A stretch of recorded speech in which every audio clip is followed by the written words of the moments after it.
त्यानंतर पहा 73 ते 75साठी सूचना. चित्रालेख पहा आणि योग्य पर्याय निवडा. तर पहा चित्रालेख कसं सोडवायचं आहे, तर इथे जे काही प्रमाण आपल्याला दिले ते आधी आपल्याला नीट पाहायचं आहे. एक झाड म्हणजे किती प्रमाण आहे? 25 झाडे. तर अशा प्रकारे हे आपल्याला आधी कॅल्क्युलेट करायचे की प्रत्येक फळाची किती झाडे आहेत. तर पहा आंब्यासमोर किती दिले आहेत हे चित्र? 1 2 3 4 5 6 7 8 9 10 म्हणजे एकूण किती झाडे असणार आहेत आंब्याचे? 250. 25 गुणिले 10 केलं की 250 येतं. त्यानंतर पहा सफरचंदाचे किती दिले आहेत? 1 2 3 4 25 चोक 100 झाडं असणार आहेत.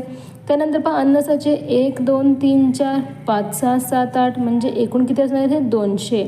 तर अशा प्रकारे आधी आपल्याला हे कॅल्क्युलेट करायचं आहे आणि मग प्रश्नाची उत्तरे द्यायची आहेत. सर्वात जास्त झाडे कोणत्या फळाची आहेत? तर पहा सर्वात जास्त आहेत आंब्याचे. 2 नंबरचा पर्याय बरोबर आहे. अननसाची झाडे किती म्हणलेले आहेत? किती आहेत? 200 म्हणजे 2 शतक. 1 नंबरचा पर्याय बरोबर आहे. अननसापेक्षा सफरचंदाची झाडे कितीने कमी आहेत? तर पहा कितीने? 100 नाही. 3 नंबरचा